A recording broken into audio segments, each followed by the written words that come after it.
Okay. How's everybody doing? Good? You almost made it through the day. We're almost done. Congratulations. So let's just go ahead and jump into the slides. So this is the agenda. I'm going to talk about where I'm at today with my current prototype of my jet turbine drone.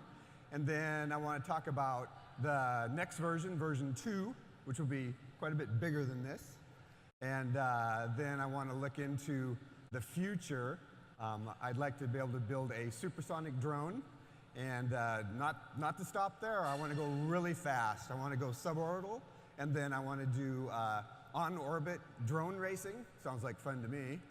And eventually we're going to get to Mars with drones. Now when I talk about drones in space, just to be clear, I'm not talking about drones with propellers. Of course, there's no air in space. So what I'm discussing here, in this particular case, I have a jet turbine drone. But when we get into suborbital re-entry, catch and retrieve, we're talking about rocket-powered drones, very fast. And the drones that I'm proposing on Mars are also rocket-powered. So this is my current iteration of my turbine drone.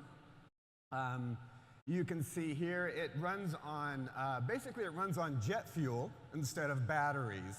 So these are jet turbines here. There's 3 of them, as you can see. And the fuel tank is there in the center, and it contains A1 jet fuel.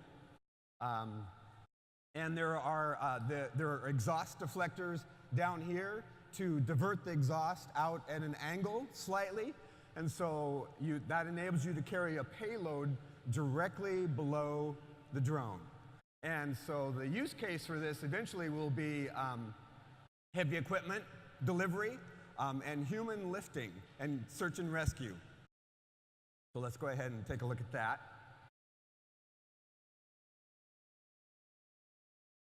So it can fly in 2 configurations. Let me demonstrate with this little model here.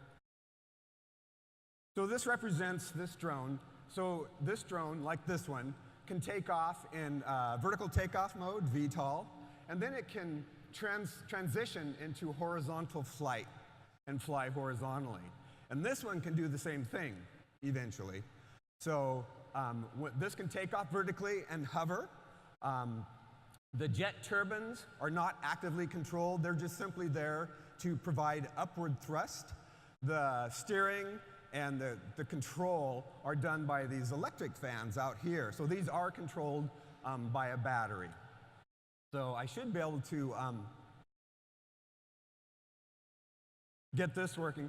I'm not, unfortunately, able to light up the jet turbines indoors. So I wish I could show you how this thing flies. It's really loud, and the exhaust would fill up this whole place with the smell of kerosene. And nobody wants that. I did try it once about 2 years ago indoors. It's the last time I ever tried that. So, but I can show you the electric fans. So I'll show you that in a minute. It's currently still warming up, so I'll give it a minute to warm up. And what I'm going to demonstrate is how I can control these electric fans with my remote control here. And to achieve yaw control, I have these over-under fans here. And the reason I have these instead of a variable geometry airframe is I wanted to keep it as simple as possible. It's already complicated enough. So I didn't want to tip these fans to achieve this yaw control. So that's why I opted for these 2 fans. So this is the tail. This is the front. So let's see if it's warmed up yet.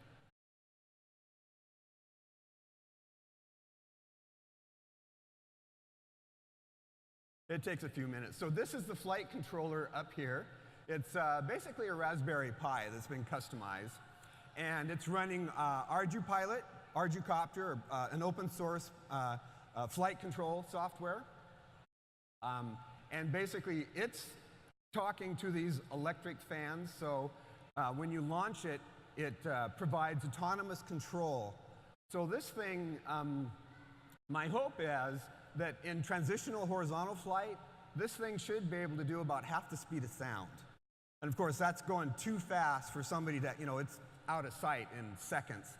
So it uses an onboard AI system for flight control. So all you need to do is give it a waypoint. and say, I want you to fly or deliver this small package 20 miles to the east, go. And it takes off, it flies 250 miles an hour, makes it to its destination in 5 minutes and delivers its payload. So it's very fast. See if it's ready to go here. There. So now it turned red. You can see that it's armed. And so that means that the electric fans are ready to be operated by remote control. So if I throttle up, you should hear it. And then yaw control. Like that, it turns blue when it's turning clockwise, green when it's turning counterclockwise. So thank you. This is where you applaud. Thank you.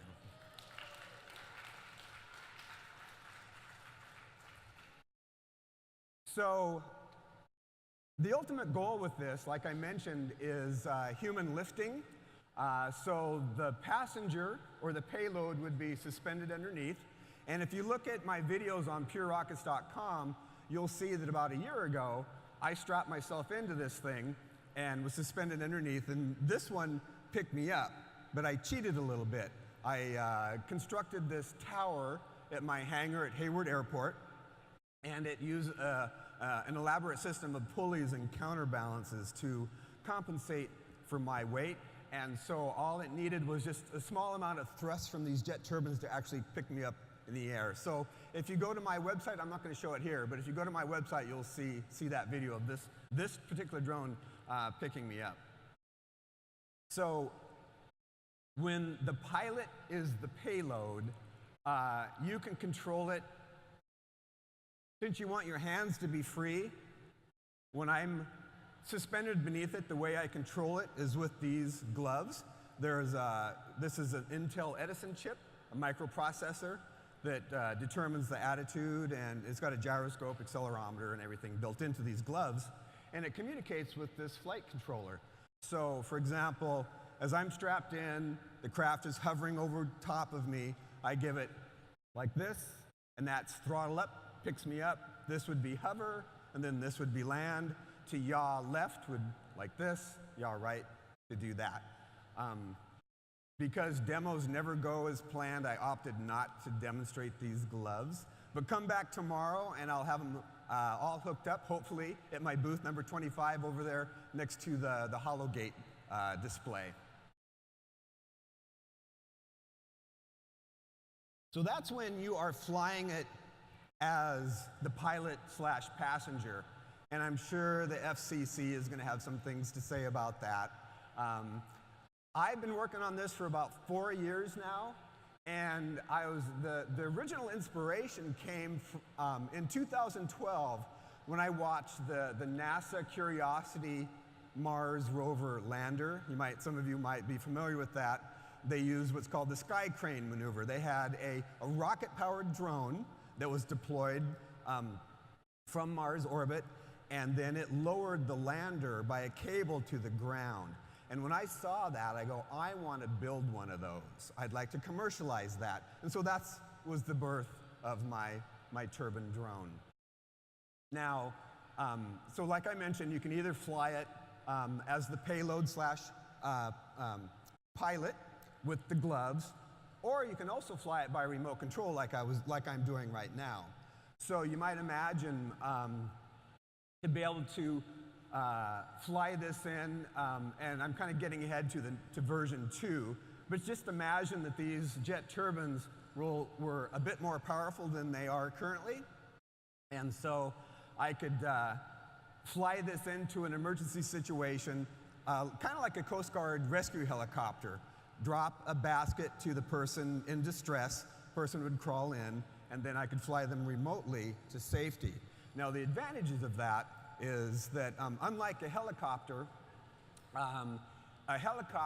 could do the same thing, but it requires a pilot and possibly a crew.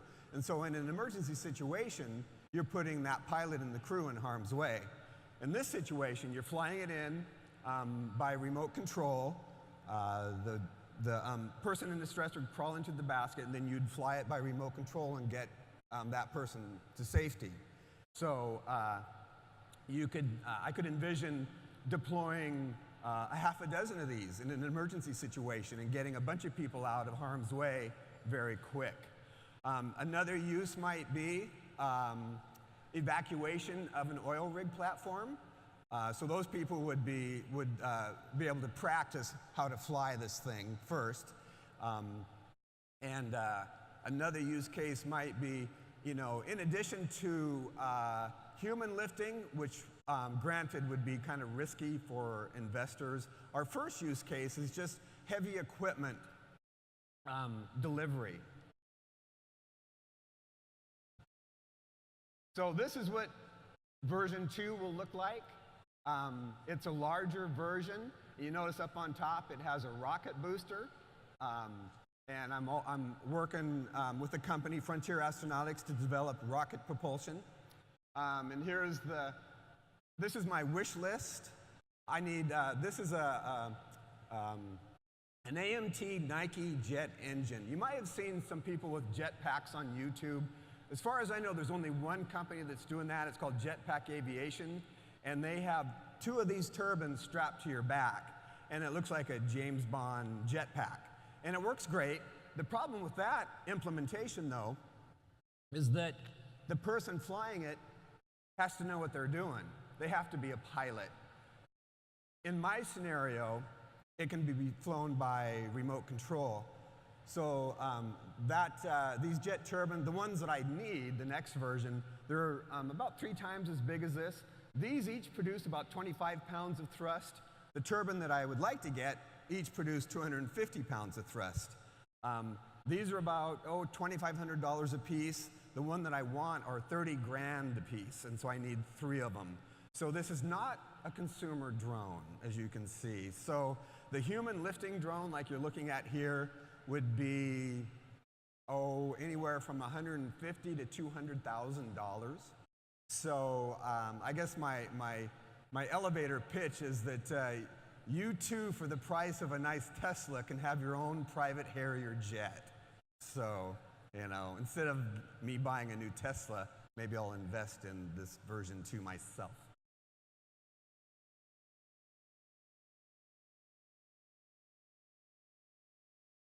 So here's some of the uses. I mentioned